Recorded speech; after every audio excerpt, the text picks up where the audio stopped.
Good morning, ladies and gentlemen. Welcome back to another pre-market live stream here today. Thank you, as always, for tuning in. Hopefully, Hopefully everybody had a good weekend, ready for a better trading week. So far, market's basically doing the same thing as it was on Friday at the closing bell.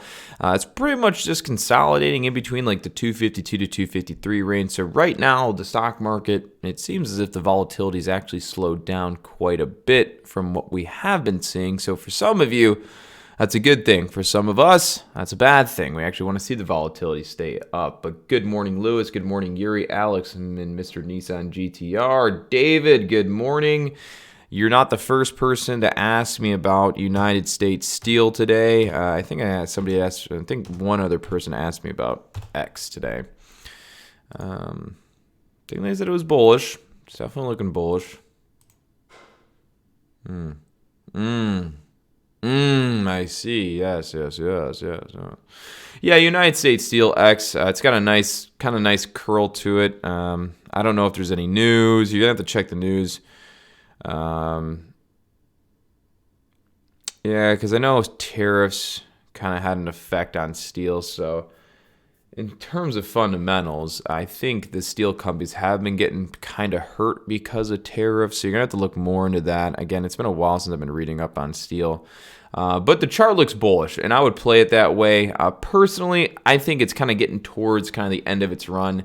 I probably won't focus on it, but in terms of what the chart looks like, it does look good. Okay, so I do not use FinViz Elite. I pay per trade on Thinkorswim. I gotta double check. I can't remember. It's been a while, but I think it's like $3.40. I think I pay almost or $2.95. I gotta double check on how much I pay for my trades, but I think it's like $3. I think it's almost $3 on Thinkorswim. So a lot of people are always like, "Oh, Connor, you trade on TD Ameritrade. You pay so much for commission. Why not go somewhere else?" It's like, actually, I don't. I pay nothing for commission. The cost I pay to trade on TD Ameritrade is actually less than what I would be paying if I went to some interactive brokers, actually. So I don't really pay that much to trade on them personally.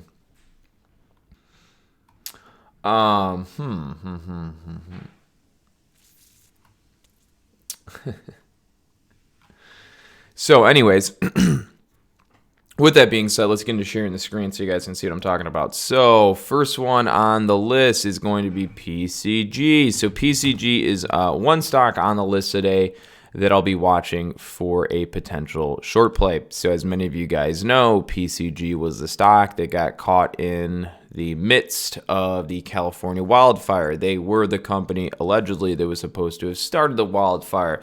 They were fixing a power line. It was a down power line. I don't really care, and I don't really know what it was exactly, but at the end of the day, somehow PCG got their name mixed up right in the middle of the California wildfires because they allegedly were the ones that caused or helped start the wildfire.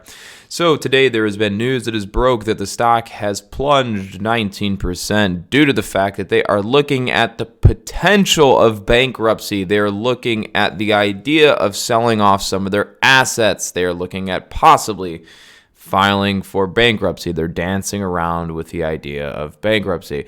So when you mix in the idea of bankruptcy with a publicly traded company on the major exchanges, it usually results in the stock going down. So today we will be watching the stock PCG short, that Pacific Gas and Electric, the company that basically helped start the California wildfire, allegedly. So again, following PCG here short today, as you can see, it gapped down from 24 all the way to 1650, which 1650 puts it at a previous low from when the news first broke. As you can see, we hit lows of 1726. That's the 52-week low.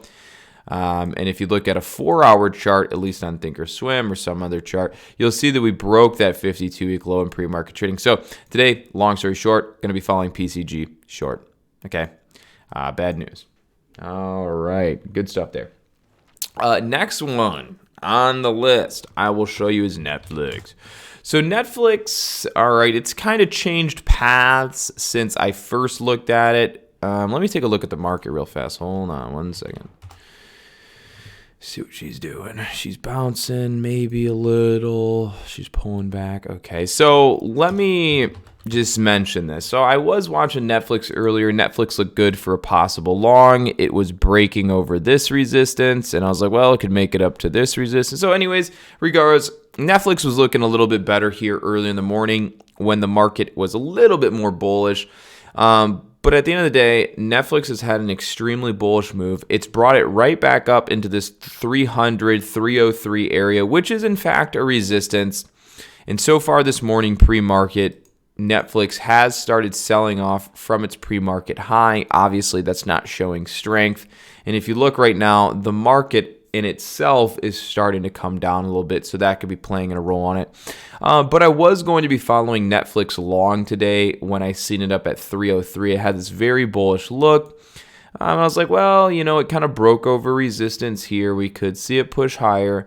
But at the end of the day, if the market pulls back, Netflix will probably still pull back. So I do like Netflix. It is one of the stocks over the past couple days that has performed extremely well, right? We've had some extremely bullish movement out of it. So this does have a lot of room that it could come down, and it still has room it could go higher. But I always follow Netflix. I like it. I was liking the way it was moving pre-market. It doesn't look as good now, but who cares? It is what it is. So on to the next one, which is SAGE. So SAGE is interesting. It's this extremely big gap up. So this is a stock that if you're going to trade it, you have to be a little bit more experienced and know what you're doing, because this stock will have a very big spread of at least $1, probably 50 cents to $1 to $2.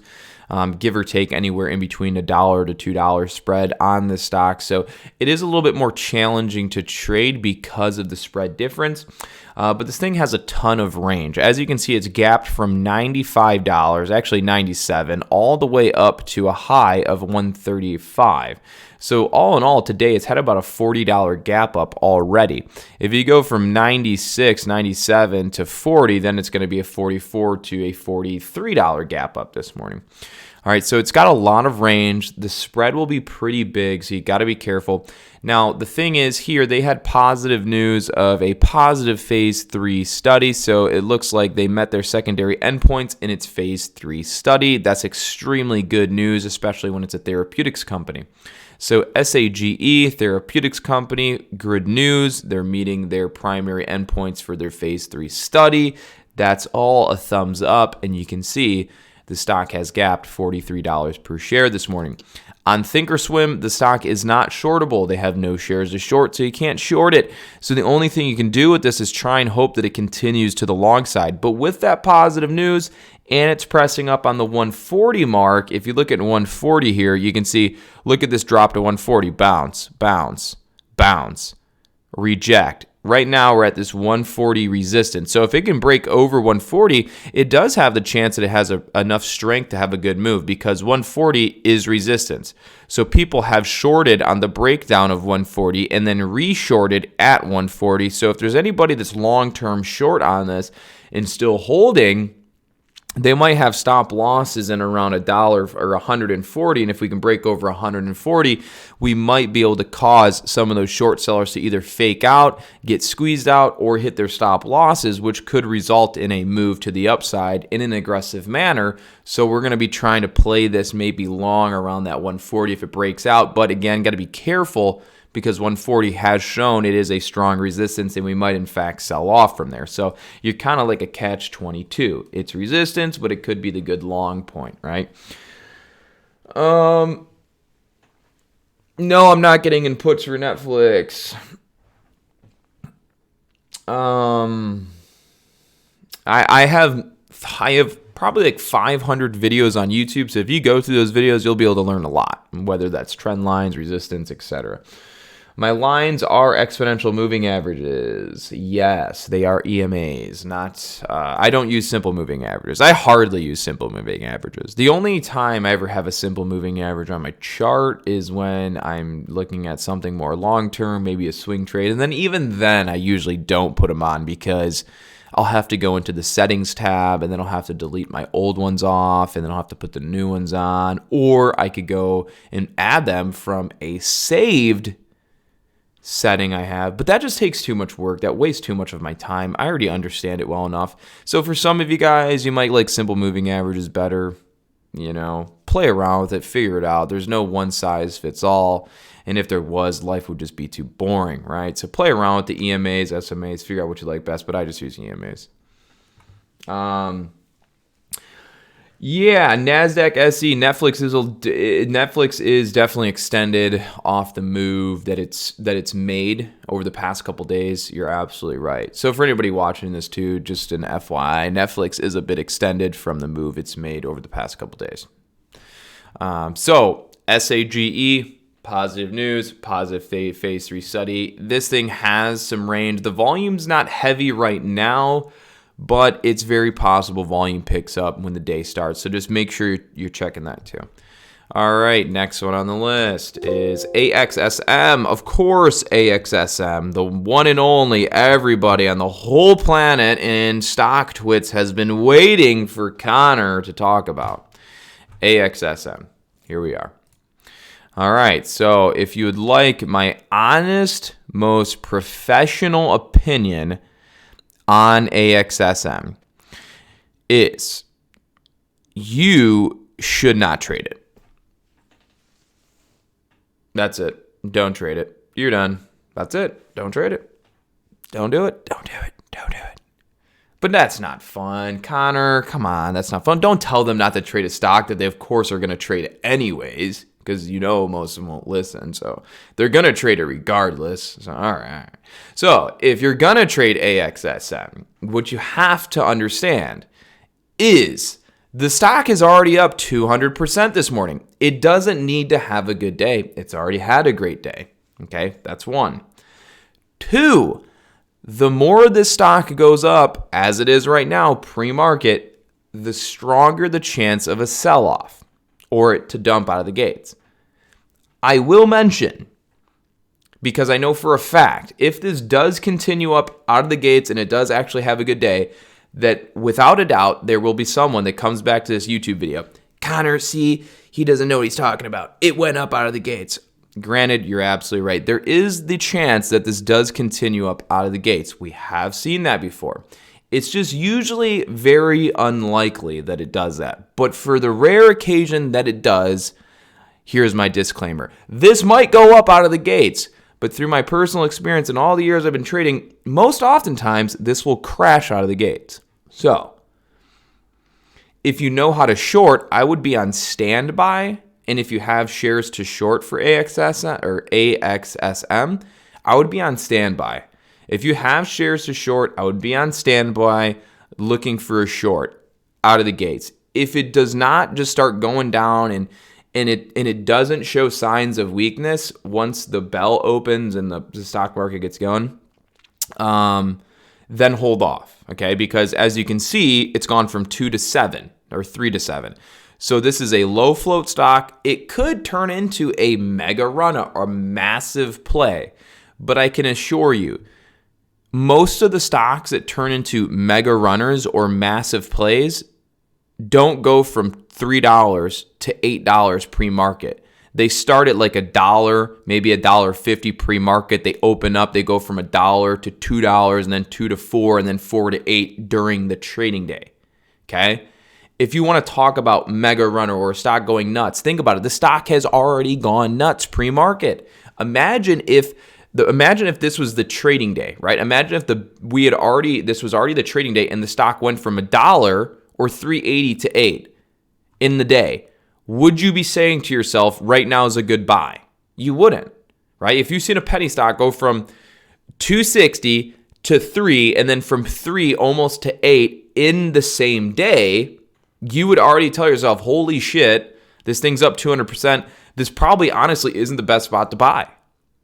Okay, so just because it's happening in pre-market doesn't change the characteristic of the stock or the move. The move is still the same. It's still a massive move, regardless of whether 100 million people trade it or 5 million or 200,000 people trade it. 2 to 8 is big. And more often than not, we will see a move like this on a stock like this either crash out of the gates. it has one quick little spike move, and then all the short sellers come in and smash it down on like the first 1 minute, 2 minute, 3 minute, 4 minute, or 5 minute candle, and then it dumps, okay? Now, again, it could go up, but I can say right now, your best bet as a newer trader is probably just to stay away from this and learn from it because, again, you already know. I already been over it a billion times. I think I'm good. I think I've covered enough. I don't think I need to talk much more on that. The only other thing I'll do is I'll show you this yearly chart. So you'd have to go back on a 3-year chart. So you can see, right? If you're talking in terms of strength or in healthiness, does it look like the stock is strong or healthy? Not really. If you look at the stock, and I'm going to get to some questions here in just a second. I'm just kind of on a roll right now. But if you look at the stock over the past 3 years, it's clearly showing that it's downtrending. So over the past 3 years, the stock has been successfully able to show us that it has been downtrending. So it's safe to say that there's a strong chance that after today and after it sells off, it's probably just going to continue and resume on that downtrend. Things could change. You never know. But again, so far it's been a downtrending stock. Okay. 1 second. I'm going to read through some comments here.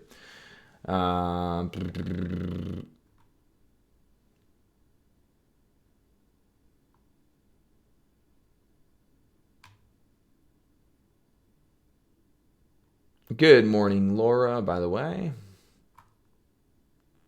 I'm using Thinkorswim for Sabri from France. If you're from France, I'm using Thinkorswim. Thoughts on NIO? Thoughts on NIO is, I'm not going to look at the chart, but for NIO, really my thoughts is, I'm not going to mess with NIO until it gets over, I think it's $7.50 or $8. If you look at the chart, $8 is a major resistance, which it's struggled to get through for forever. If it's over $8 by now, fantastic, but I'm going to go with the probably not. I haven't looked at it in weeks, but chances are it's not above $8.50 or $8, and I wouldn't mess with it long until it's above $8.50 or $8. Thinkorswim. Okay, blah, blah, blah. Again, guys, I'm just reading through some comments here, just kind of picking and choosing which ones to go with. I'm going to trade it. If you trade it, dude, again, do whatever you guys want to do. Honestly, trade it to trade it. Don't trade it to trade it. I'm just saying I'm probably not even going to trade it, right? I'm not. I don't think I'm going to trade that. Let's see, SQQQ, what's up? Okay, cool. So you got, no one's really crazy or anything this morning. We're all pretty good. I can't remember. I haven't kept up with NIO that much. But anyway, so AXSM, that's an extremely risky stock to be trading here today. Again, the only way I'll trade it is if it looks really good. And so if it sets up, it looks good, maybe I'll trade it. Maybe I really don't know for sure yet. But last thing we'll touch on here this morning is the SPY. This is going to be the last thing. So you guys some of you probably seen my video from... That would have been Friday. Some of you probably seen my video from Friday where I'm like, hey, check it out, stock market reversal. Was just to give my insight on the short-term play that was already taking place, right? And if you guys were on the morning live stream from Friday, I literally drew it on the chart. I said, watch this. I was like, this is a strong chance of what we'll see the market do. Go down, it bounces, and then it pulls back a little bit, and then it goes back up, and that's a reversal. I literally drew that on the screen the day that the market did that reversal play. I said, watch this as an option. That definitely could happen, right? So that's what it did. And so I had to come back and make another video to basically say, hey, this is what happened. Kind of expect this. So I think I had a price target of like 257 on the market, which would be right about here. 256, 257. This red line is like where I'm like, hey, this is where the market might reach. And this is a respectable level. So far pre-market, it doesn't look like we have too much strength. But up to 257 is possible. But this thing's starting to get weak, right? This thing is really starting to get weak. So what you should do is probably draw a trend line from the low here at 232 up from this pop. Which would have took, so that was Friday. So Thursday, Friday, after our pre-market low and on, all right? And that's where I'm really at. That's what I'm following, okay? This day here, that was the Fed meeting where they raised interest rates, market went crazy. And then we had our first short squeeze day, followed by our second short squeeze day, which was off the 61% fib level. and now we bounced up. We broke over 61% fib level. This red line right here would be the 50% retracement level. That's where I'm kind of aiming at. Whether it gets there or not, I could really give two shits less, honestly. I don't care whether it does or it doesn't get there, okay? Always remember that. Always remember that. If you're a trader and you make money on things going up or down, you don't really give a damn what way it goes. All you care about is whether or not you can capitalize on it. So for me, I think we have potential to get to the 257, 256, based on some technicals, blah, blah, blah. Who really cares? I don't. But at the end of the day, I really think what's going to happen is this market's going to run out of steam to the upside. What we're looking at is a small retracement back up to maybe 257, and then we're going to kick back into the bearish moves. And now whether a market just comes crashing down, I don't know. But there's a strong chance the market's going to be moving back lower. I will also mention, this, right? I took a little bit more time to research the Fed's report from Friday, so I can give a little bit more better insight on it today. But again, here's a big thing, right? So this is the thing for me. Everyone's like, "Oh, the job or the report Friday was so good." Everyone's like, "It's so good, it's so good," and I'm kind of like, "Well, it's not really good to me." And then everyone's like, "You're crazy. You're crazy. We added like 200, 300,000 new jobs." I'm like, "Yeah, that's good, but unemployment's still down, right?" So you've added a bunch of new jobs, but you're clearly showing unemployment's going up. So that kind of offsets that, right? If you're adding new jobs but unemployment's going down, it's kind of like a wash, right? You can't say you're adding new jobs and then unemployment's going up, because that clearly just says that's a wash, right? Now, how much of that 2% increase from 3.7 to 3.9%, as I think it was a 3.7 to 3.9% unemployment was a jump. Now, how many people in that 2% are classified as unemployment? I don't know. Is that 200,000 people, a couple million? I don't know. I don't know those numbers. But I can assure you that if you're taking 2% off unemployment, that's probably a bigger jump, right? Okay, now here's the other thing, right? And there's more that I'm going to have to look into.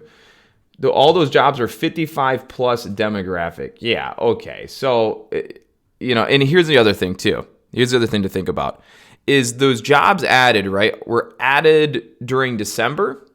December is a big holiday season. Now, this is something that some of you guys might know of more than me, but adding jobs in December during a big holiday season where people need more hands-on, I honestly wouldn't be surprised if some of those reports or some of those numbers are actually kicking back some of the holiday employment that people do for businesses. So it's definitely something to think about. And so I think these numbers that we're seeing right now are going to drastically change. I don't really think they're going to hold up. So, right, again, when you think about holiday season, people hire tons of part-time, right? They hire tons of temporary employees for, a 4-month span. So I wouldn't take these December numbers as like the time to blow off your confetti top, okay? It's kind of like, oh, well, yeah, you added a ton of jobs when you should be adding a ton of jobs. So congratulations, but not really. Unemployment's going down. You're adding in new jobs when you should be adding in new jobs during December or throughout that period where tons of people get hired for holiday season jobs and temporary employment. So it all makes sense, okay? The markets don't just go down to go down. There's a reason, okay? And that's it, right? Take the fundamentals and all this other stuff, but at the end of the day, follow the chart and trade the way the chart's telling you to trade, all right? So anyways, next jobs report should be next month, honestly. Yeah, I think the jobs report was a little bit overdone. I think that was just the perfect opportunity for that jobs report to come out to boost the market up a little bit. And then I think more people are going to pile in short. More people are going to take this opportunity to exit their positions on some of their longs, blah, blah, blah, et cetera, et cetera, et cetera. You guys get the point. It's 9:01. I got to get back to the private group. Of course, as always, thank you guys again for tuning in. Truly appreciate it. If you give me a thumbs up before you head the door, there are 700 of you guys watching live right now. Just click the thumb. Just do it. Don't hesitate. Just give it a little clicker Magooski. Thank you. Appreciate it. Anyways, I will be back on tomorrow for another live stream. Other than that, guys, have a good day. I'll see you guys all tomorrow. Thank you again for tuning in, and stay green. Don't overtrade. Don't be crazy. Don't take too big a size. Don't do all the things you shouldn't do, and hopefully make money. And we'll reconvene tomorrow, 8:30 a.m. See you guys then. Take care. Bye-bye.